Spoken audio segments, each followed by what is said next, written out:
The Stylmartin Rocket boot is about as good as you can get for the money. It really doesn't compromise at all on practicality. It has lots of features to it, all the features you would expect to find with a taller kind of boot like this, and it is really decent quality as well. First and foremost, it is a waterproof boot, and that is essential with this kind of boot that you might be riding through 3 to 4 seasons. I would say it's maybe a little bit too warm for the height of summer, although I ride in stuff similar to this in summer and I've never had too many problems, to be honest. But then it doesn't get too hot in the UK, 30 degrees max maybe, but even so, this sort of boot is going to be fine for that kind of weather.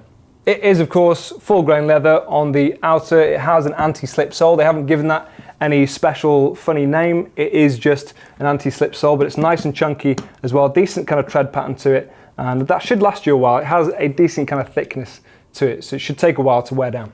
On the toe itself, it of course has this extra layer of leather, this little patch over there on the left and right. Predominantly that's for the left side when you're changing gear. That tends to be where the boot gets the hardest wear, so that is nice that it's got that bit of reinforcement, so it should last a little bit longer. It's got a kind of buffed finish to it. It's not pristine at all. It's supposed to look a little bit like it's been worn in a tad, and same is true of the black one, although that one is a little bit cleaner, but it is this satin kind of soft finish instead. I think out of the two of them, I personally prefer the brown just looking at it, but it's nice that it is now available in black as well. Safety-wise, of course, it's got everything you would expect, especially from a taller boot. It's got ankle protection or malleolus protection in there that's nice and solid. It's got this toe and heel reinforcement and a nice stiff base as well, so it shouldn't bend back on you if you ever catch your toe when you're out riding.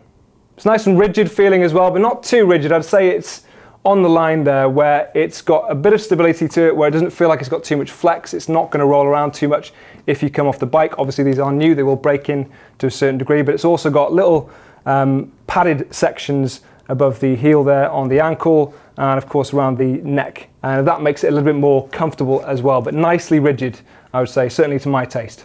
If you are getting into the boot, and you will need to do that at some point, you do that via the zip to the side. This has become fairly commonplace for this style of boot, but you can see there as well the liner goes all the way to the top, so that's just got a bit of flex in it so you can get your foot in there. And then when you're trying to adjust it to make it comfortable and a comfortable fit, you have the laces, of course. That is more comfortable and allows a little bit more flexibility when you're trying to adjust it and make it comfortable on your foot. That is personally my preference because you can tailor it to your specific needs. It has got this extra little section on the top there across the shin. That's really just for style. There's not an awful lot of adjustability in there, but it is a nice little feature and accent all the same.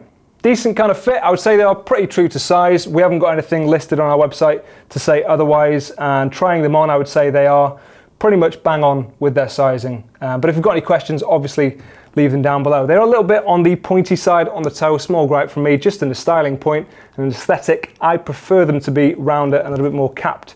But even so, not a deal breaker. Still, that's just a styling point. That's just pure vanity on my side. As I say though, if you've got any questions about sizing, then feel free to drop them down below and we will get back to you as soon as we possibly can. If you are interested in picking yourself up a pair of these boots, then they are on the website for £199. And for more of the world's finest riding gear, stay tuned to Urban Rider. Thank you.